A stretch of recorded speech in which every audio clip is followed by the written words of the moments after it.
proudest ones as well is in Ironman Copenhagen over here. 7 hours 54 that was, with a 2:39 marathon. I just wasn't mentally there. Like, I just felt like I wasn't here. I was kind of the most unwell I've ever been. Doctors couldn't tell what was wrong. There was no test that said what was wrong. You have to just accept this is what you're like, and this might be how you are forever. I got an email from Patagonman and managed to get onto the race, and yeah, signed up for that at the stage where I hadn't gone for a run for 6 months. Is there any expectations going into it, or are you just like happy to be doing such a cool race? The right answer is, like you said, I've won already by being there. I'll be so grateful to be doing it. There's certainly 4 athletes that they've featured so far on the Patagonman account who are like contenders for the race. I'm not one of them, but I reckon I probably am. I reckon I'm in that group of 4 or 5 that could be challenging for the podium, and yeah, want to get in that photo of Brownlee, don't I?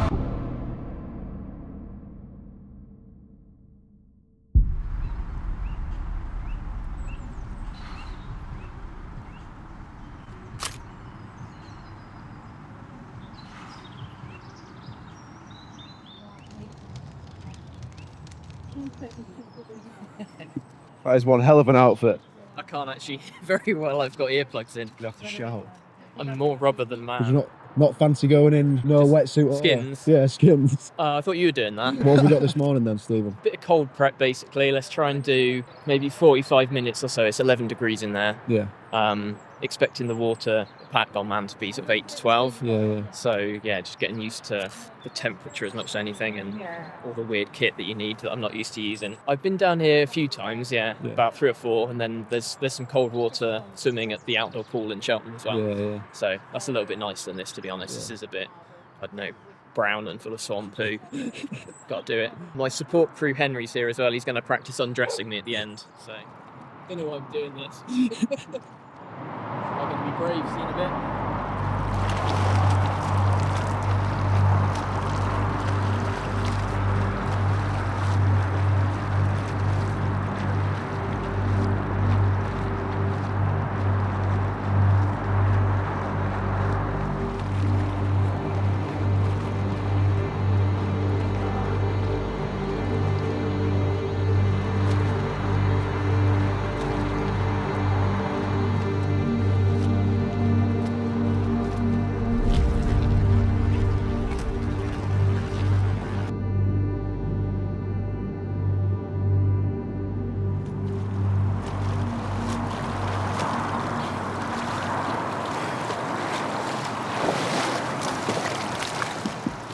Henry, get rid of that coffee. Gloves. That. Ready? Yep. Pull. Pull the arm. You're getting so wet. Am I? Well, not too bad. I just stood in a big poo. Oh no. I need you to be aggressive with me. There's more poo than I wanted here. You haven't finished your job yet, Henry. My wetsuit's still on. I'm going to pull you over. I'm going to fall in the poo, aren't I? I'm not injuring you pre-race. How do you think that went? I think there's room for improvement. Where? No shit on the feet? Yeah, that was a big problem. 1 minute 30, 2 minutes? 1 minute 30. Yeah, it's not. That's better than Steve's usual transition. It's not terrible. It's not terrible. True. And how was the swim, Stephen? Yeah, it wasn't too cold. I had a nice social chat with these ladies who were curious about why I was being filmed. Told them I was a big deal. They seemed pretty impressed. Saw how much I was steaming when I came out. I wasn't actually that cold. This stuff feels horrible to swim in. You really got no tight. feel for the water, really tight, quite thick rubber and stuff, but I can't handle the cold, and I'm much warmer with it on. So yeah, it's going to be an uncomfortable 50 minutes to an hour of swimming, I reckon, in the race. But yeah, no hypothermia, which is the main thing. Sorry, mate. I'll stop you standing in the freezing cold. I'm not too cold. It's all right. What is your job in Patagonia? I am chief bag carrier in Patagonia. Yep. Been going over with Steve to just help him out, be a rolling aid station on the bike and run, and undress him in T1. Like you just seen there. Hopefully it goes smoothly. Oh, gonna go smooth. Steve's put a good itinerary together, so just follow the steps on the process. Yeah, nice, man. Awesome.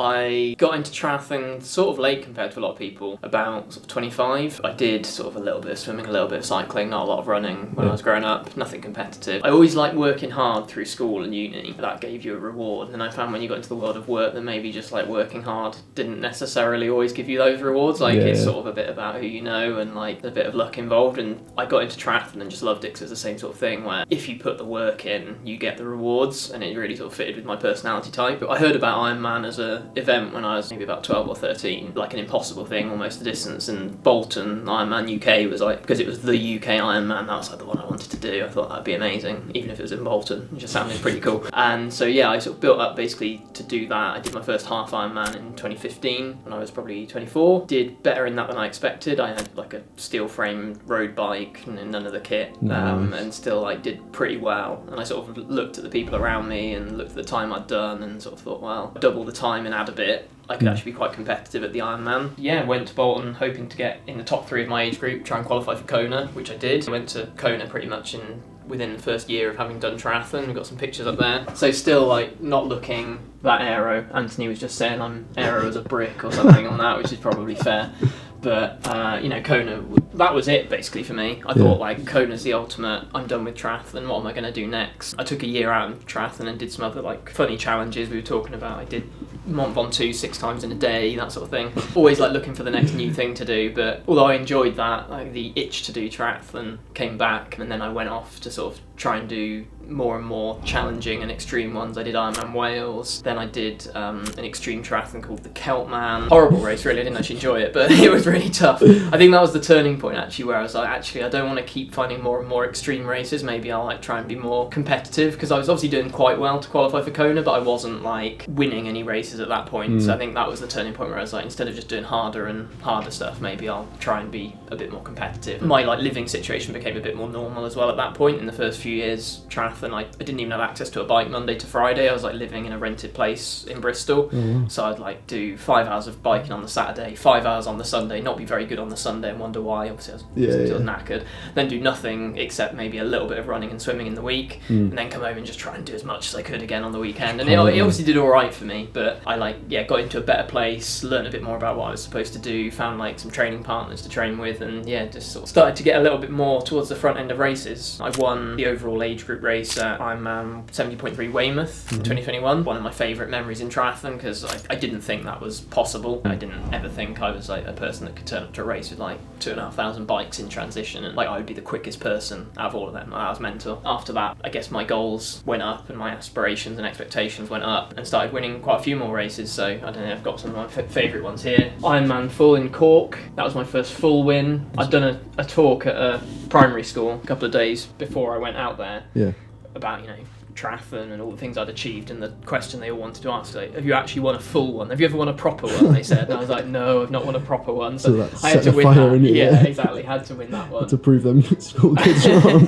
I won sort of a world championships. This one was in Ibiza. It was like the ITU long distance world championship. So I was pretty pumped up for that one as well, even though not a proper world title, but it's a nice thing to be able to sort of say about yourself. Maybe one of my proudest ones as well is in Ironman Copenhagen over here.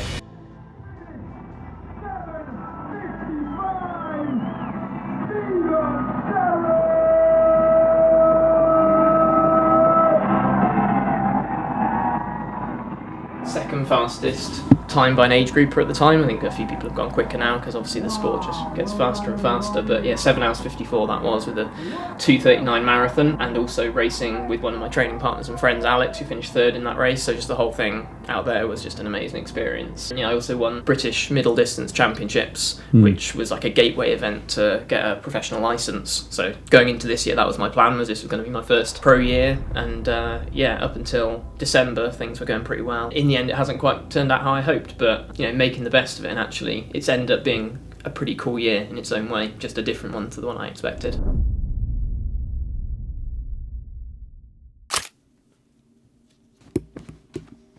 Yeah, as soon as we touch the lead of the collar.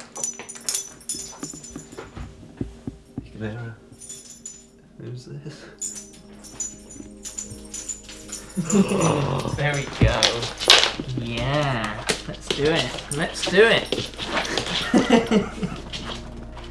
got to get you dressed, actually. We'll put you in there. We're off. See you later. It's definitely not just for the races, no, and I think I probably realised that more this year, having had the time away from it. Like, I was watching all the sort of pro races start up that maybe I might have been doing and didn't really feel like I was missing out on any of that at all. It's like a lifestyle that I've got used to, really. Like, not only my friends are all caught up in triathlon and sport, but the routines. I start my day with a swim, there's a reason to get up early, do something before work, there's something to look forward to in the evening, there's another training session coming. There's that sense of improvement, I guess, sort of self-belief and self-value that it gives you. It's much more important than kind of the races. This is the sort of thing that I missed, right? Where, like, you saw what she was like when she came down the stairs to have a walk. She'd be looking at me all the time, like, take me for a run, take me for a run. Like, that's what we do together. That's what she loves me for, probably more than me, is I'm the person that takes her for a run. And it just broke my heart every day, just looking at her. She was really clear. I understood exactly what she wanted from me, and I just couldn't do it. Come on then. Come. Beginning of 2025, so it was when I was sort of struggling with the post-viral fatigue. Anthony got in touch with me. Yeah, he'd obviously seen me in Copenhagen and said he'd had his eye on me for some time, which is very flattering. And it was like, yeah, not at all creepy. It was, you know, something I've always had in the back of my mind that I thought I would like to do, and I felt I had a lot of experience and knowledge over 10 years that I could pass on to people. Like, without that, I don't know what I would have really been doing during that period when I was struggling, because for a while I wasn't coaching, I wasn't even working, I couldn't even work from home, I couldn't concentrate on things. But once I got to the point where I could mentally focus on a few things, still a hell of a lot of time in the day to fill, when normally you're training 20 to 30 hours a week. And even though I didn't coach loads of athletes this year, just having a few athletes to sort of focus on their goals, it was really good. It kept me sort of in the triathlon scene a little bit, and just, yeah, made me feel like I still had some value outside of training. I definitely, again, like, realise it's what I love to do. It's not like I'm making, you know, some people think, oh, all the sacrifices I make to train or to do triathlon, and oh, the grind. I hate when people talk about the grind. It's not a grind. I love it. I do it because I enjoy it. And I think if you're just like flogging yourself and having a horrible time, you know, get a different hobby. If all they're ever doing is moaning about training and moaning about racing, just like, I don't know. Stop. Yeah, you don't have to do it.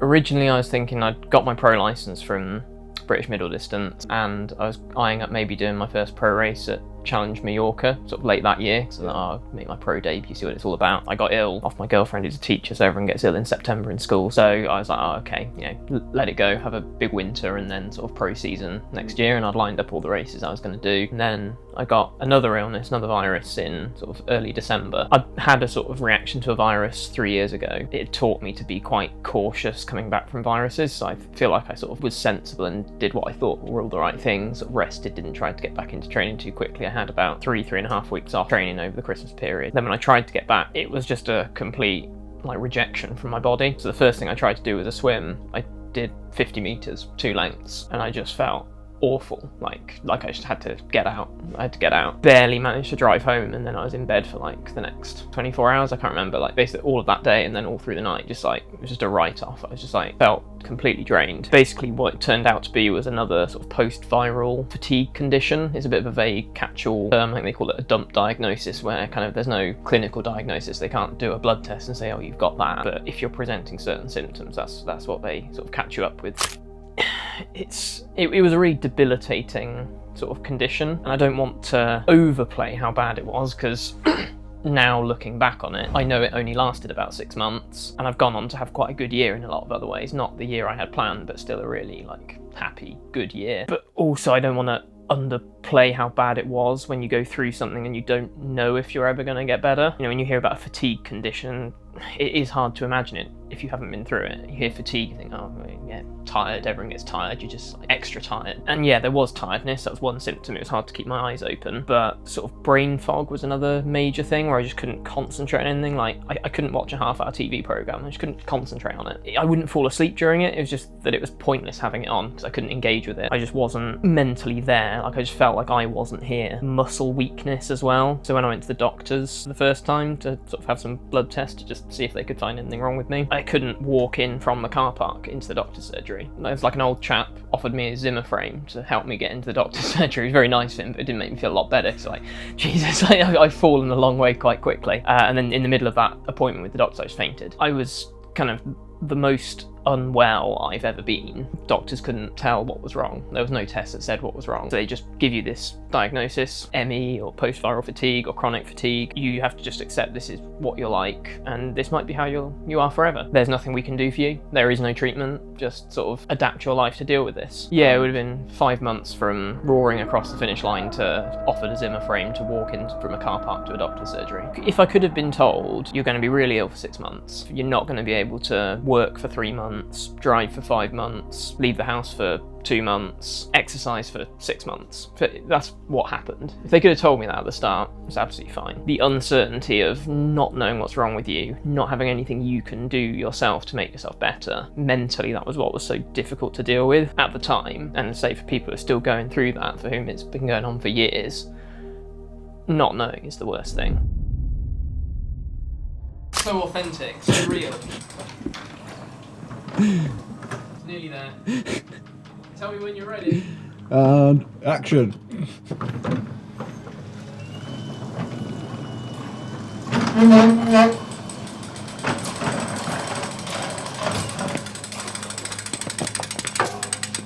Got to leave that whole bit in now. You're walking back in. So I had about a month where I was starting to get a lot of those symptoms easing a bit, and I was feeling more of an urge to be productive in some way. And I still was getting a bad reaction to anything that was like exercise, but I was able to start like focusing on tasks. So I started to get a bit addicted to painting things. I painted the shed, I painted all the like fence in the garden, I painted this room, I painted the room next door, all in about a month, because suddenly it was like, oh, I can, it was like low mental effort, low physical effort, just paint walls, yeah. And it made me feel so much better about myself, like, because I like being productive and feeling like I'm waking up with a purpose or a job to do. And then once I'd had my painting phase, I thought actually like maybe I'm starting to get better, I'll start trying to walk the dog a little bit, and I started to build up those dog walks. Again, it was a bit weird because I was able to walk the dog, but tried a swim at one point while I was walking the dog, and complete rejection of that, and had a bit of a setback. There was definitely a phase where I was sort of on the cusp of getting better, but still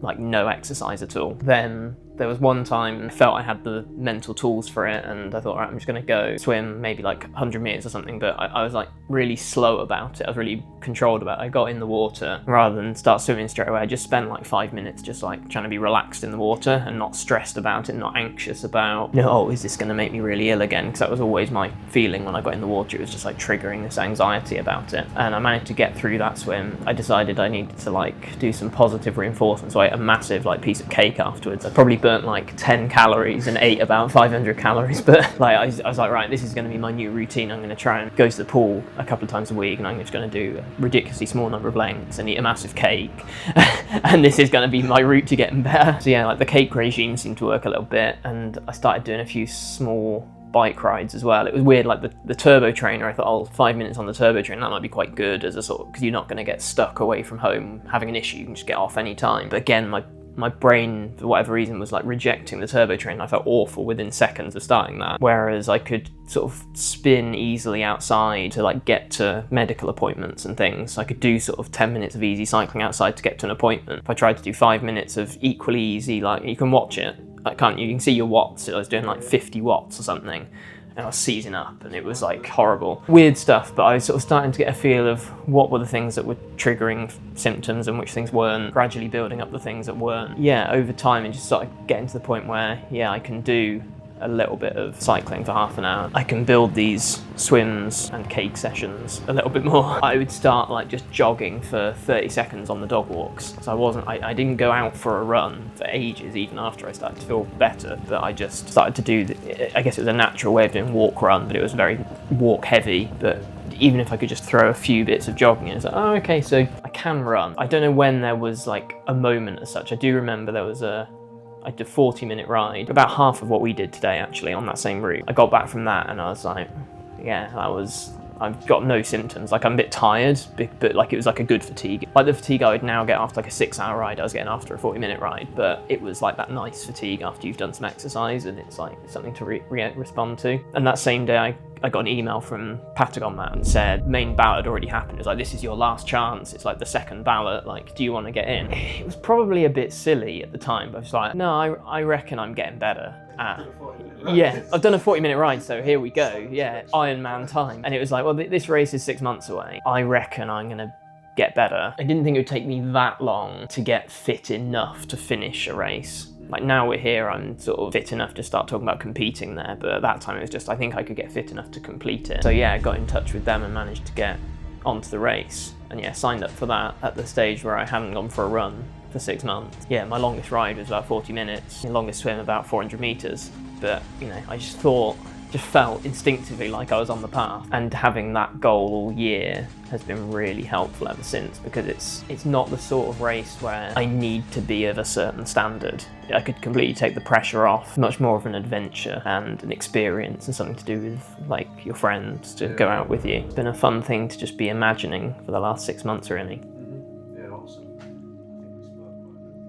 What are you doing tomorrow, ride-wise? Oh, we're going to have a nice big brick session on the turbo and run outside. So I've got the power profile for Patagonman downloaded, so like what my race intensity should be according to best bike split. So I'm going to be doing about 5 hours on this turbo trainer, trying to hit race power, and then I'll have all my race nutrition practiced. So this ironing board will be full of like Morton drink mix and Morton solid and all the things that hopefully Henry's going to deliver to me on race day.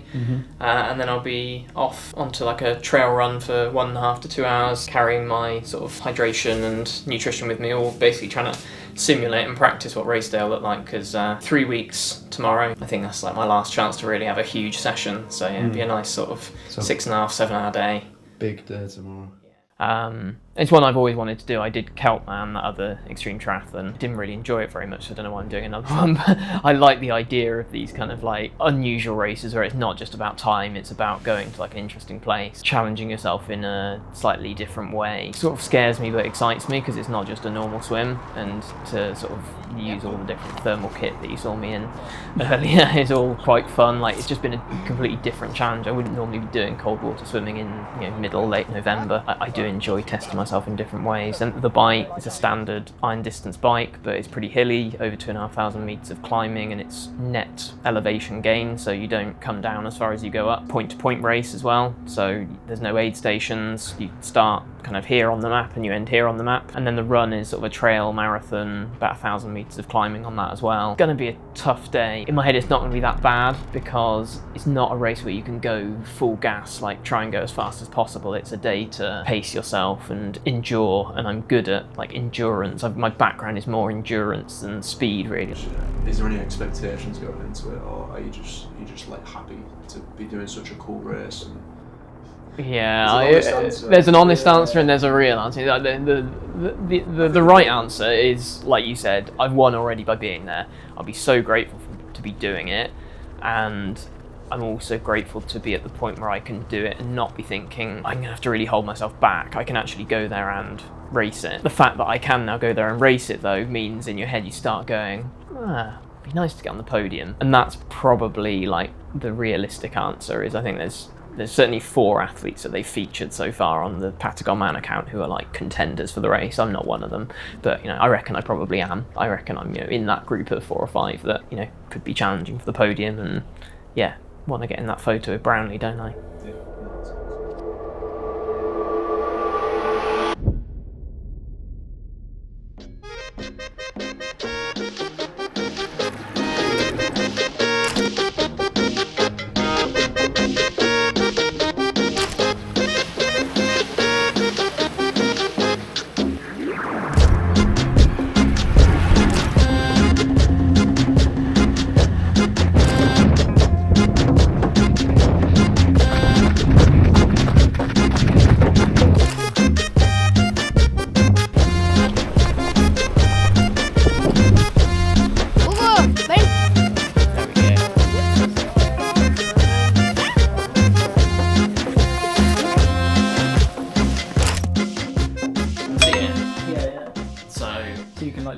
So today's the day before the race, race day tomorrow.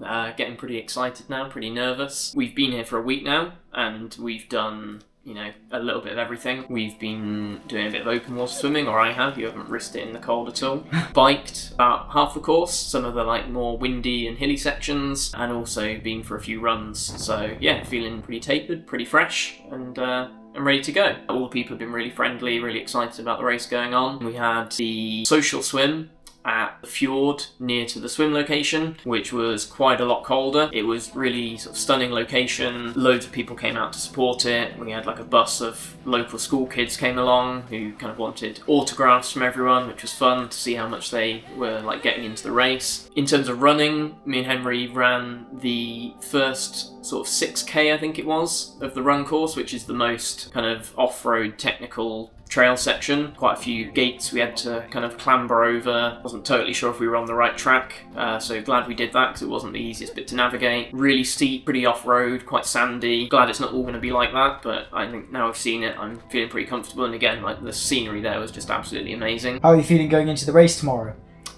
I'm excited. I'm a little bit scared. I think it still hasn't totally dawned on me how hard it's going to be. All week I've been so focused on like stressing about whether I'm going to get ill from the travel, stressing about all like the logistics, the different bags, the different stops, all the stuff we've got to get ready for race day. Been stressed about like the travel before we came out, like was the hire car going to work? They cancelled our hire car about 2 days before we flew out, so there's been so much going on. I actually haven't had that much time to think about the race, and now I probably should be. And it is quite intimidating. It's probably maybe the second hardest thing I'll have ever done after the Kelpman race. But yeah, I think mainly excited. I'm going to be more nervous tomorrow morning, and then once we start, happy days. I'll just get into race mode. Is there anyone else on the start list that you think are going to be your competition or names to note? Well, the two obvious names are Alistair Brownlee and Josh Amberger. I'm sure they wouldn't necessarily expect me to be their competition, and I'm not sure realistically if I am,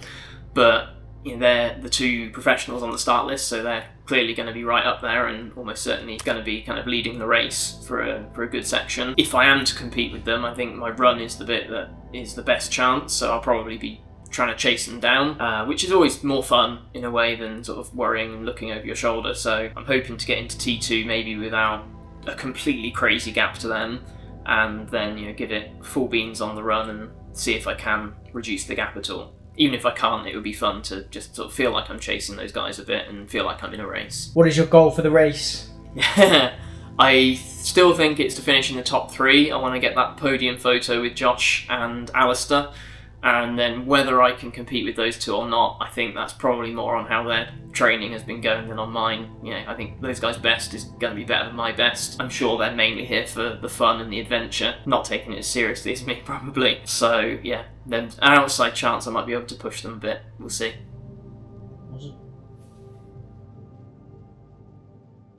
Yeah, we're live. Is that loud enough? That wasn't very good, was it?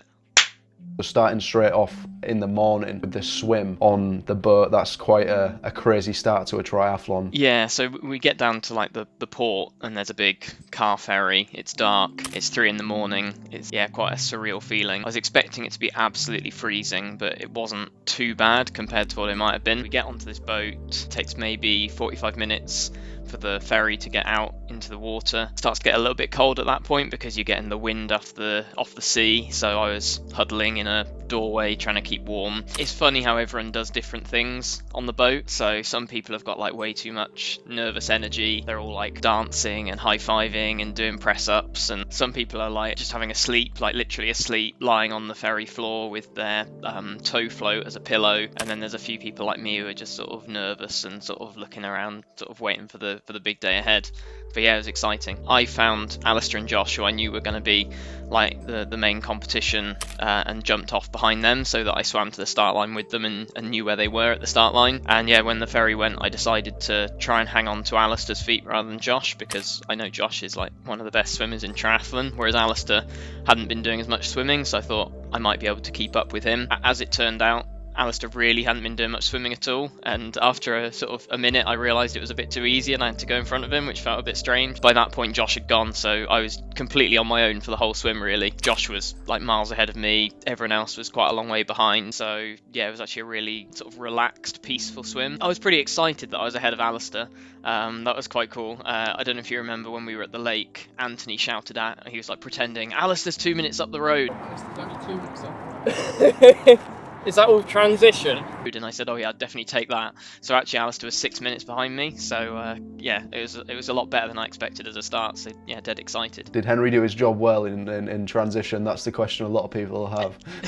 He did, yeah, because when we practiced it, I remember you asking, oh, were you happy with that? And Henry was like, yeah, pretty good. And I was like, nah, this is not up to standard at all. No, we did a few more practices since the lake, and yeah, he did it very, very well. The only thing that was difficult in transition was they'd told us in the briefing, oh, you're allowed to get completely naked if you want, and they expect nudity because you get very cold if you keep your wet tri-suit on.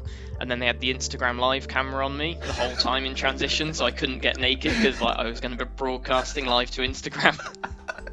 That's the last thing you need, isn't it? Was you sticking to your race plan the whole time? Was it a certain power or effort, or was it literally I just want to chase and catch like Josh? Or I broadly stuck to the plan. I was a little bit over the target power at the start, and that did come back to bite me because I sort of fell apart in the last hour or so of the bike. Although so did Alistair, who'd caught me up by then. So we ended up sort of riding that last hour together. No, I was quite excited in the first hour. I was pushing hard. I was going really fast. I thought, yeah, I'm definitely catching up with Josh, and he actually gained 3 minutes on me in that first hour, even though I was pushing extra hard. So yeah, after that I thought I'd just stick to my own plan, stop chasing these guys, and we'll see what happens. I was third by then, so Alistair caught me up with about an hour and a half to go, and then we ended up riding sort of together. There was probably a decent like 50-meter gap between us. Quite good once Alistair caught up because all the drones and video guys sort of decided to take notice of me. So yeah, got some good footage during that bit. So yeah, I came in third, about 5 minutes behind Josh and 30 seconds behind Alistair. I was feeling quite business-like in T2. Ali took quite a while there. He was doing like a full kit change, whereas I had a very quick T2 and I was back to thinking about let's go catch Josh up. I was really like focusing on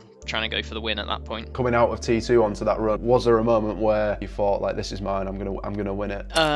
I think because I caught Josh really early in the run, suddenly I was like, oh yeah, like I'm favourite to win it all of a sudden. In my head, starting 5 minutes behind, I've only done the same race as Josh once before, a couple of years ago, and he ran a tiny bit quicker than me, but not a lot. So I thought, oh, we might be quite close on the run. I thought I might be a bit quicker because I've been doing a lot of this kind of trail and marathon preparation. But I thought it might take until 30-40k before I caught him up, whereas I actually caught him up within about 20 minutes. So it was a bit of a surprise to see him, and as soon as I saw him so early, I was like, oh right, I'm probably going to win this. But then there's also like a long way to go, like because you've still got nearly 3 hours of running. All it takes is like you twist your ankle on a rock on the trails, or you know, you overheat, you don't eat or drink enough. Like Ironman racing doesn't always follow the script, so it was like I should win this, and I'll be really annoyed if I mess it up. So like just keep your head. Did you enjoy the run? I've seen a lot of pictures of you like smiling, thumbs in the air. Like. There's a good mix on the photos. There's some where I'm smiling and there's some where I look absolutely knackered, and I think that's a good summary. Like the scenery was incredible. Yeah, really, really beautiful. I enjoyed the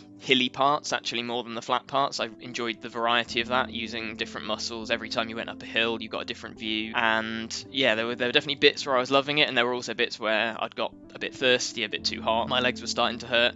The last 10k, which I thought would be the best because it was flat and I had Henry with me again, I thought that would be the best, but it was actually the worst because it gave me someone to complain to. So in a normal race you'd just be like keeping all the negative thoughts in your head, but because Henry was there, it's like, oh Henry, this is so hard, Henry, I feel so bad, Henry, this is horrible. Whereas I think he probably thought I'd be really cheerful because obviously I was winning by quite a long way and I'd obviously done really well. I think he thought, oh yeah, it's like the victory lap going in for the ending, and actually it was just me moaning at him for an hour. Yeah, it was epic, and it's interesting, like you can compare it to other finish lines like that one at Copenhagen that you've seen where there's like literally thousands of people cheering for you. This is very different because there's maybe like 30 people or something there. Like it's not quite the same scale, but it's like a finish line I'd been dreaming of for 6 months. I've been watching the videos of this race, like imagining what it would be like. Obviously got the bell to ring, which is like a big emotional release. So yeah, I definitely like gave it some welly when I got to hit the bell. Yeah, I know. I thought I was quite reserved compared to normal, but I still look quite shouty in a lot of the pictures. So yeah, obviously had a bit of emotion to let out. You were 30 minutes ahead of Josh in second, and then 35 in front of Alistair, I believe. You got the finish line photo of you in the middle. I mean, you completed the job, and that must feel great. Yeah, unbelievable. I mean, the whole trip, the whole race, everything was perfect, to be honest. Like, I just can't imagine a better experience. I think I've been very unmotivated since I've got home, but in a really nice way. Like sometimes when you work towards a big goal, sometimes it's nice to just decompress for a little bit of time and enjoy having achieved something rather than always be focusing on what's next. I have got a few ideas. First thing I've got to do is convince British Triathlon to let me race on a pro license next year, which hopefully they will, but yeah, that's the first priority, and then I can start to plan after that.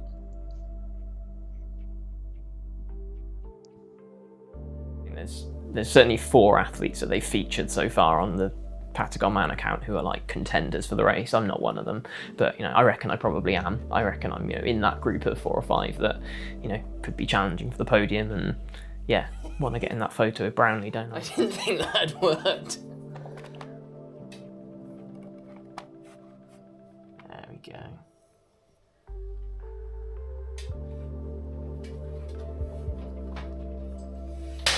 Job done.